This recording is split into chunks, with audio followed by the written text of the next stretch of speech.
Odbornica vlasti je plakala. Prvi put u Srbiji SPS i SNS sukobljeni. Zašto? Zato što je neko iz SNS-a kritikovao nekog iz SPS-a. Vrlo sujetno izašli su napolje, demonstrativno, proglašena je pauza, ponovo je izašla ta odbornica i ponovila je ono što je htela. U kući kod Vidoja Drndarevića.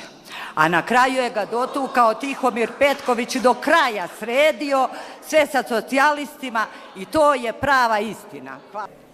Proglašena je pauza, odveli su je negdje vjerojatno 10 minuta, 15 je objašnjavali da mora da promeni iskaz. Ja bih se očekujem naši koalici partnera da objasne ovaj komentar koga koleginica zastupa. Od vas očekujem da je najmanje što možete da uradite, da izađete za ovu govornicu i da se izvinite zbog nesmotrene izjave.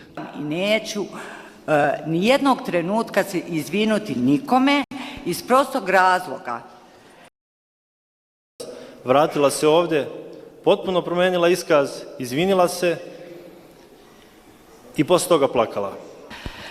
Poštovani, evo ja ne želim zbog mene da bi došlo do krize između vlasti. Ja ću se izvinuti gospodinu Drndareviću. Čak i ubedljivo to rekla da su neki ljudi iz SPS-a bili zaslužni za to što nije došlo do tog postrojenja za prečišćavanje voda. I upravo mi da čujemo dalje, vi je prekidate, stavljate pauzu i pozivate nas na dijalog. Jedan odbornik vlasti je rekao da neko živ neće doći kući. Što smo ovdje imali par excellence primer kršenja slobode govora, ljudskih prava.